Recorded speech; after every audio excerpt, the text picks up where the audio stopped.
la carta a los de Galacia, la carta a los Gálatas. Y estamos donde nos quedamos la semana pasada, en el verso 15 del capítulo 2.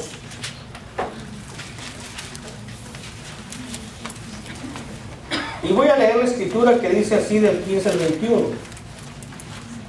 Nosotros, judíos de nacimiento, y no pecadores de entre los gentiles, sabiendo que el hombre no es justificado por las obras de la ley, sino por la fe de Jesucristo.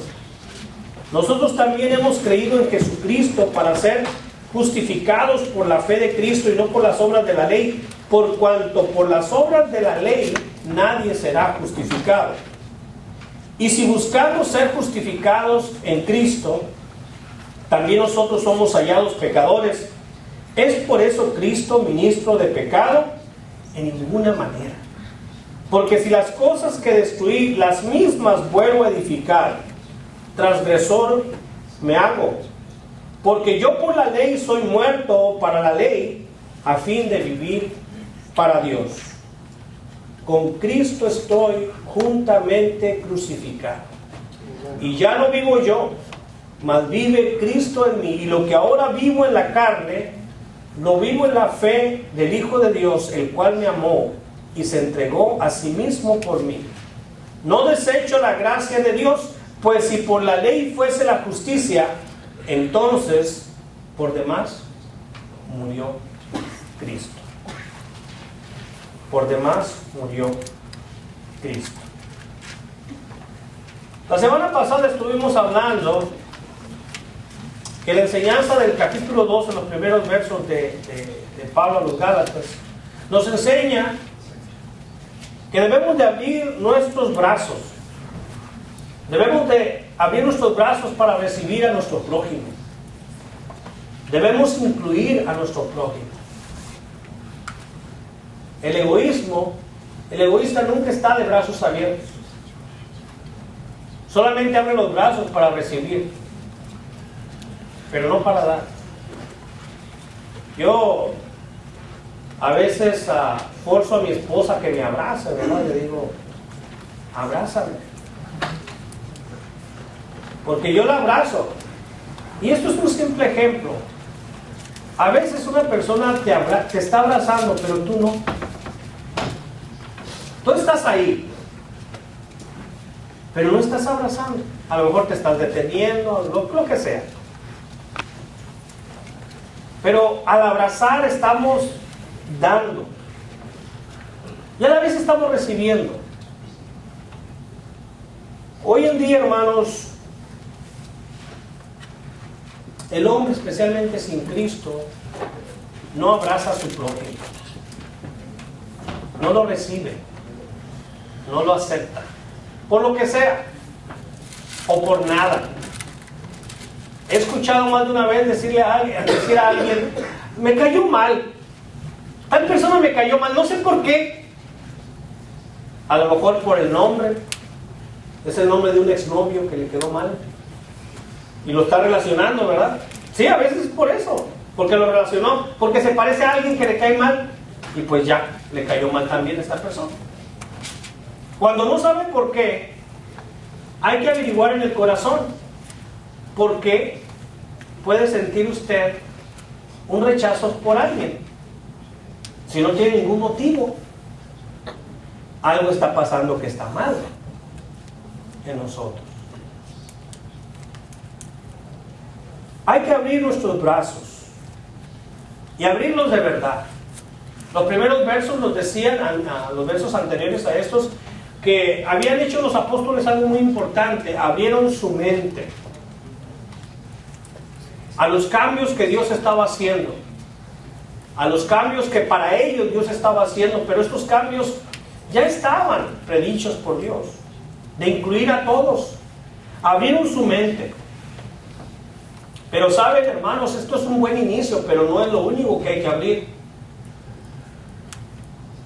Había una mujer que le había enseñado a lo largo de su vida a su hija que había que recibir a toda persona, que no debemos de hacer diferencias en la gente por su color, por su estado económico, social, por su lengua, que no hay que hacer diferencias con la gente por su raza.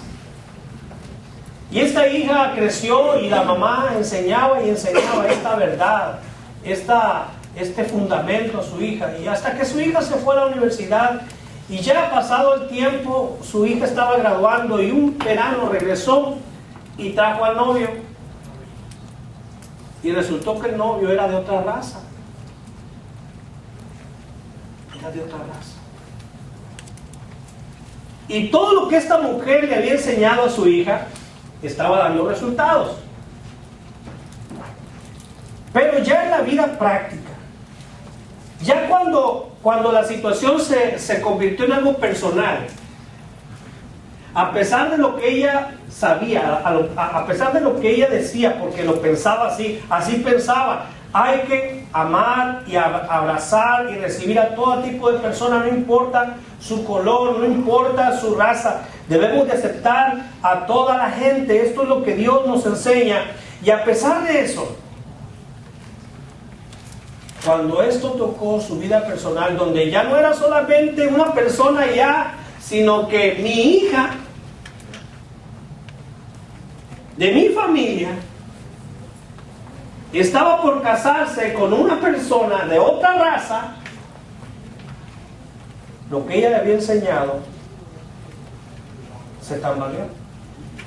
Fue dentro de su corazón un tanto renuente a aceptar totalmente qué implicaba la enseñanza que a su hija le había dado toda su vida. Que el que su hija se pudiera casar con una persona de otra raza era una implicación probable de este pensamiento. En la iglesia a veces pasa esto: cuando alguien cae en pecado y hay que disciplinarle bíblicamente, si esa persona es X persona, hay que disciplinarlo. Pero si es su familiar, si es su amigo, si es su cuate, hay que perdonarle. Todos nos equivocamos. ¿Cómo cambiamos? ¿Cómo cambiamos? Dependiendo quién es la persona.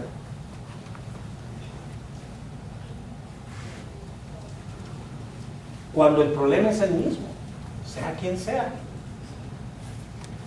¿Cómo a veces recibimos a una persona porque es así? Así como para mí es alguien normal, común. Pero ¿cómo rechazamos a alguien cuando es de esta otra manera? Cuando no es como yo, cuando no piensa como yo, cuando no le gusta lo que a mí me gusta comer, ¿cómo rechazamos a la gente? Por situaciones a veces tan simples.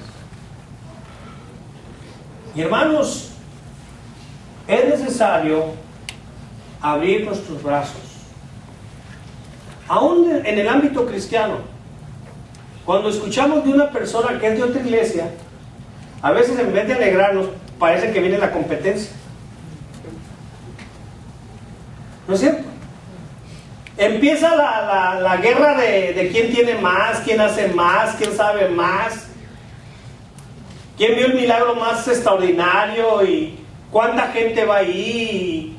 Y empieza, ¿verdad?, las comparaciones. Cuando nuestra lucha, hermanos, no es contra sangre y carne. Cuando nuestra competencia no es hermanos, hijos de Dios. Ellos no son la competencia, son parte del mismo ejército. Nada más que pertenecen a otra cuadrilla, otro, ¿cómo le llaman? Otro escuadrón, pero del mismo ejército. Otra área tal vez del ejército, pero es el mismo ejército. Es el mismo capitán, es la misma guerra, es la misma lucha. Y entonces, cada vez que encontramos a un hermano que difiere en alguna cosa con nosotros,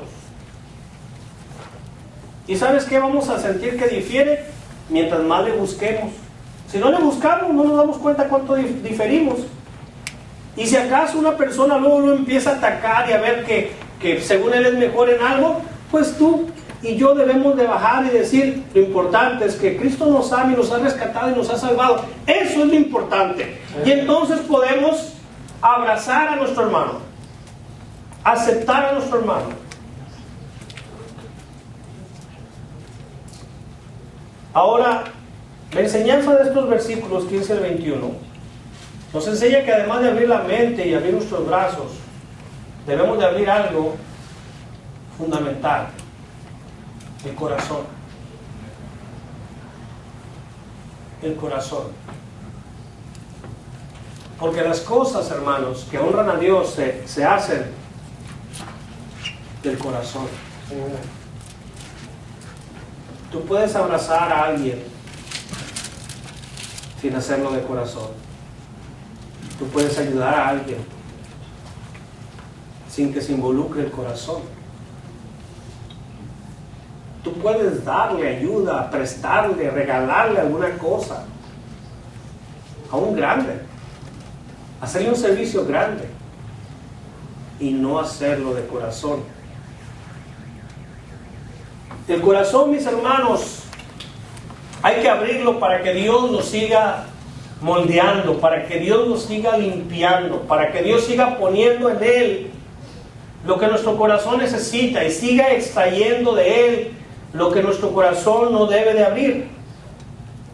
Así que Pablo está continuando ese argumento que algunos falsos maestros habían puesto tocante al evangelio que él predicaba. Él predicaba el evangelio de Cristo, pero otros acusaban de que el evangelio de Pablo no era el de Cristo porque no venía de los apóstoles, según ellos. Pero él siguió respondiendo y anticipándose a otras más objeciones, de tal manera que les pudo probar en estas palabras que acabamos de leer que tanto su apostolado como su evangelio no fueron recibidos de los líderes de Jerusalén, no fueron recibidos de ahí, porque sus oponentes decían que Pablo el fariseo estaba promoviendo un evangelio que solamente traía desorden disfrazado de gracia. Ese es el argumento. La manera en que Pablo está enseñando está promoviendo el desorden, está promoviendo que la gente peque, está promoviendo que la gente tome la libertad equivocadamente y se haga libertina y que la gente pueda vivir como quiera. Y esto no está bien. Esto es lo que Pablo enseña con ese evangelio desordenado, cubierto, disfrazado de gracia. ¿Y por qué decimos que esta era la acusación que venía sobre la forma de enseñar y sobre el mismo apostolado de él? Porque cuando Pablo escribe, si usted se fija en lo que está diciendo, es dar respuesta. No está hablando por hablar. No escribió lo que escribió nada más porque pues, se le atravesó por la mente. Tenía un sustento, tenía una base, es decir, estaba respondiendo a lo que se decía de él. Estaba respondiendo a lo que se hablaba acerca de su apostolado y de su enseñanza. Y por eso escribe, cada punto que escribe aquí en esta carta, y específicamente en estos versos, es respuestas a los argumentos que los falsos maestros, los sí falsos maestros, con sus falsas enseñanzas, habían traído a la iglesia de Galacia para perturbarles y para esclavizarles de una, vaya la redundancia, esclavitud de la cual ya habían sido libres y que querían traerlos. Imagínense una persona que es liberada de prisión y después, aunque fue liberada y fue puesta como inocente, al tiempo le dicen no fue así, vas a tener que volver a la prisión, así que vuelve a la prisión, ven acá, te tenemos que volver a encerrar porque esto no se cubrió. ¿Qué pensaría una persona? ¿Qué sentiría una persona?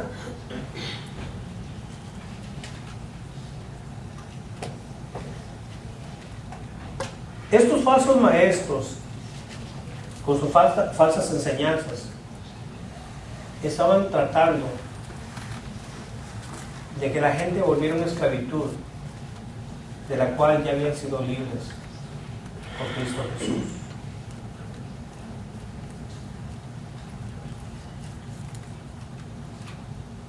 Ellos estaban acusando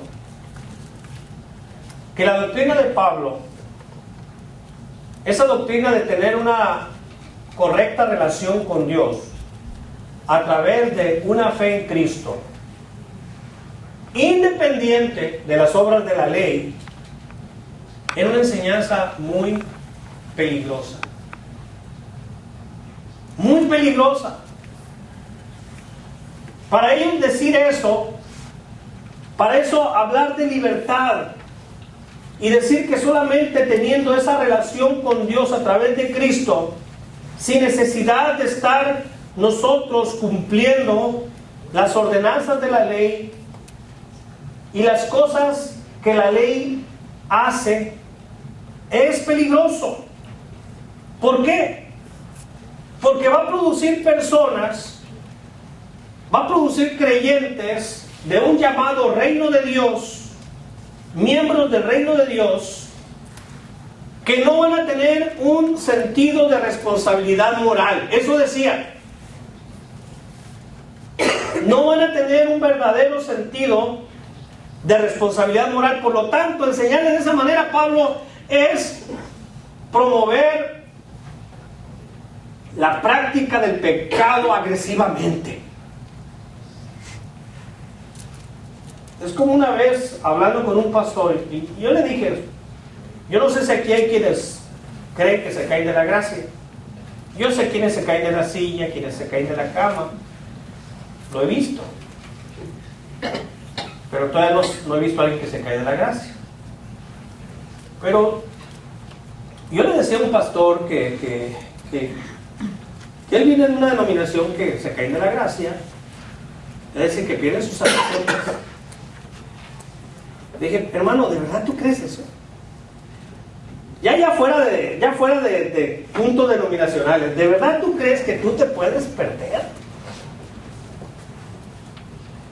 Que habiendo recibido la salvación como un regalo de Dios, no por ninguna cosa que hiciste, que haces o que vas a hacer, sino un regalo de Dios, ¿tú te puedes visualizar un día en el infierno?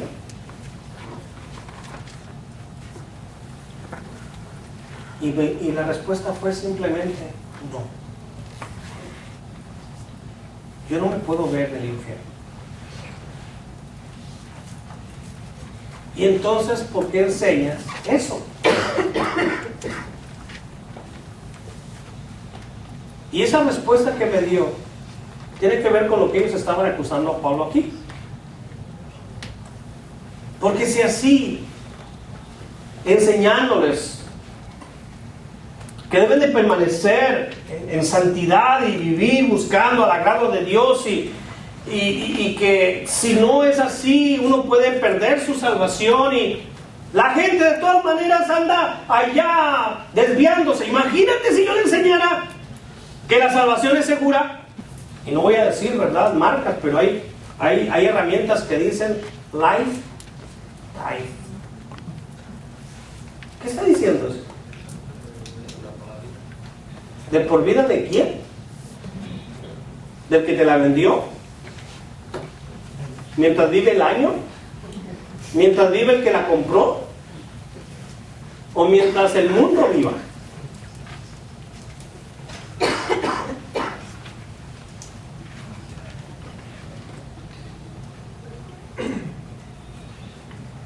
Algo que es eterno es algo que jamás se va a perder.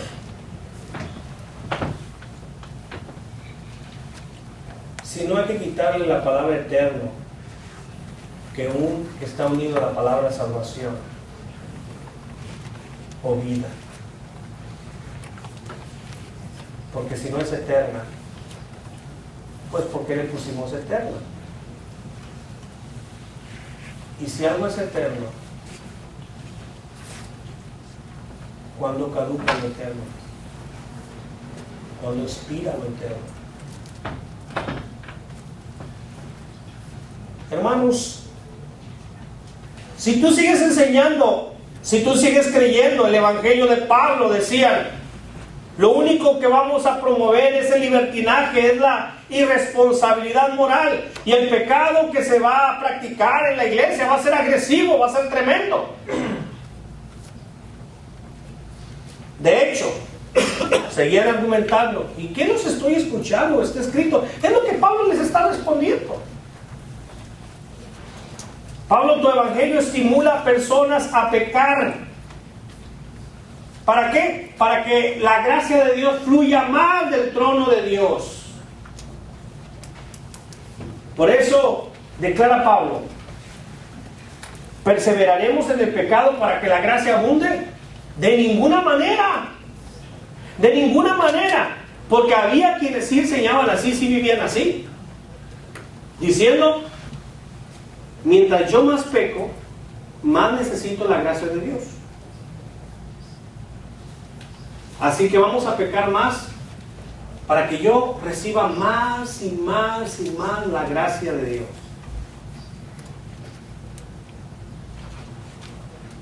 Este no es el argumento de alguien que conoce a Dios y teme a Dios. Este es el argumento de un pícaro, de un vago, de un cristianoide, quien dice, voy a perseverar en el pecado, voy a seguir pecando para recibir más la gracia de Dios. De ninguna manera.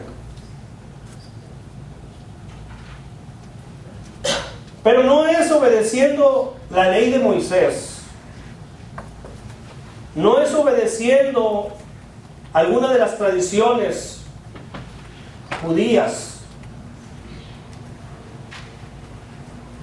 porque declara, si Dios va a justificar a personas malas, entonces ¿qué razón tienen o qué razón tenemos las personas para buscar ser buenos? Pero ese argumento también está equivocado. No hay nadie que sea bueno por sí mismo. No hay quien se haga bueno solo. Si nosotros podemos ganarnos el cielo, si nosotros podemos merecernos el cielo, entonces, vean lo que dice el último versículo. No desecho la gracia de Dios, pues si por la ley fuese la justicia, entonces por demás murió Cristo. Si tú puedes entrar y llegar a la puerta del cielo y entrar por tu buen comportamiento, por tu religiosidad, por tu observancia de algunas cosas, entonces Cristo murió en vano, no tenía que morir. ¿Cuál fue el argumento que responde el apóstol Pablo a estas acusaciones? El cristiano está bien con Dios. El hombre, el creyente, el nacido de nuevo, está en paz con Dios a través de la fidelidad, no de él, sino a través de la fidelidad de Cristo Jesús. De lo que Cristo es, de lo que Cristo hace, de la posición que Dios nos dio en Cristo Jesús. Entonces nosotros estamos bien con Dios.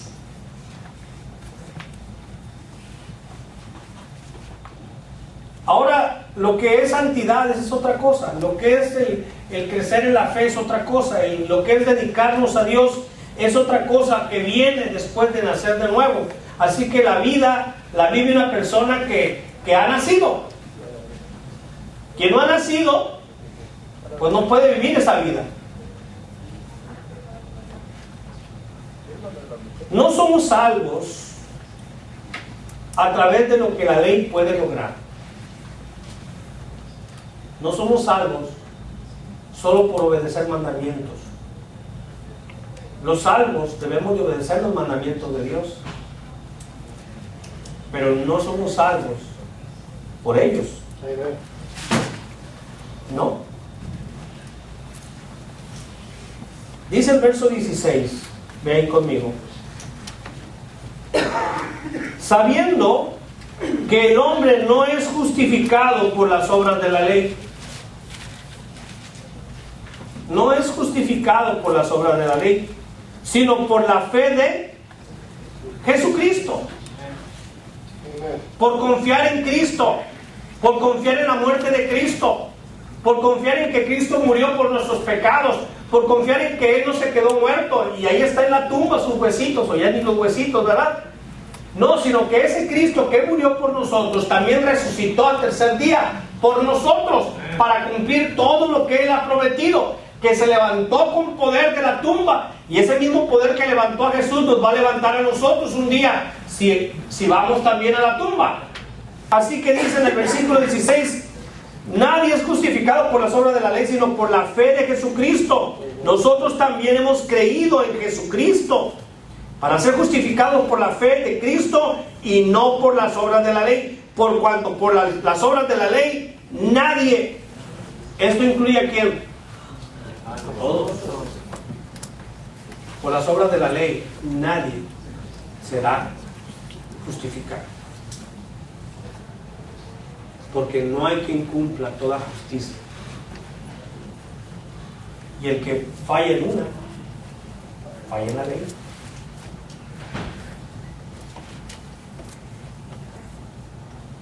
Si usted se pasa un semáforo en rojo y viene el policía y dice, ¿usted infringió la ley de tránsito? No, yo solo me pasé un semáforo en rojo. Usted infringió la ley. Usted infringió la ley. Por lo tanto, si una persona infringe en una cosa, ya no es perfecto. Ya no es perfecto. Y hermanos, no hay un solo bueno y un solo perfecto, sino aquellos que han sido hechos perfectos en Cristo. Aquellos que sin ser buenos, Dios los ve buenos y los trata como buenos. Aquellos que sin ser justos, Dios los trata como justos y los ve como justos. Y si esto a usted le anima al pecado, no está confiando en Cristo ni en el Evangelio. Esto nos debe de llevar como aquel que es vestido con ropa nueva y limpia. Y la invitación de la palabra de Dios es: el que es limpio, límpiese más todavía. Límpiese más todavía. El habernos Cristo apartado para Él, justificado, santificado, no es para que perseveremos en el pecado, es para que busquemos más de su provisión. El verso 16 se pudiera traducir: no somos justificados por las obras de la ley, sino a través de la fidelidad de Jesucristo, aún al haber creído en Cristo Jesús. Así que Pablo está diciendo: no, mi evangelio, el evangelio de Cristo, el evangelio verdadero, no estimula el pecado. El evangelio de la gracia de Dios se enfoca no en mí, no se enfoca en mi habilidad, no se enfoca en mi fidelidad en un sentido. La gracia de Dios se basa, el evangelio de la gracia de Dios se enfoca en la fidelidad de Cristo. Que a pesar de todo, Cristo seguirá siendo fiel. Por eso dice otra palabra: si nosotros somos infieles, Él permanece fiel, porque Él no puede negarse a sí mismo. Él no puede negarse a cumplir el compromiso que estableció con aquel que confía en Él. Él no va a quebrar su compromiso, porque el compromiso no está basado, el cumplir su pacto no está basado en la otra persona, a que si cumple su parte. En este pacto basta y sobra Cristo para cumplirlo.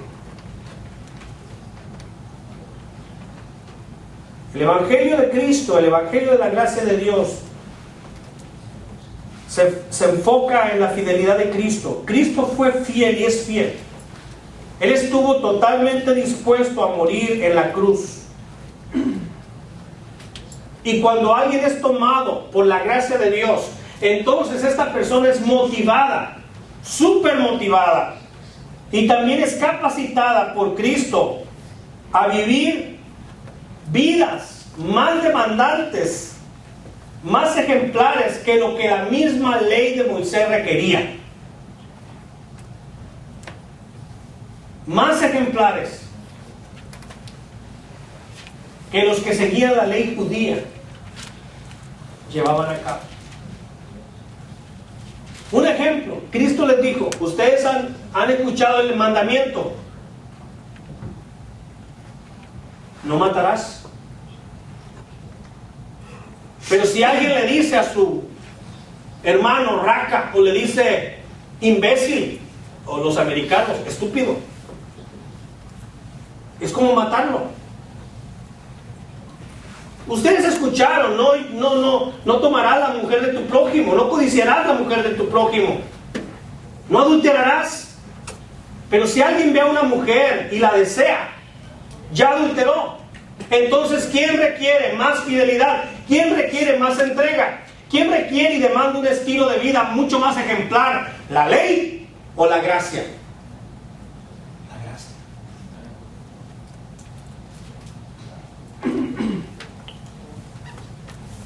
La ley parecía tener un límite. Podías ponerlo en un marco y decir, esto es así. Pero la gracia abarca más que eso. Simplemente no acostarme con una mujer ajena, ya cumplí la ley. Pero no pensar en ellas y no codiciarlas es cumplir la ley de Dios, es cumplir la ley de Cristo. ¿Quién demanda más? ¿Qué evangelio? Es el evangelio de la gracia de Dios.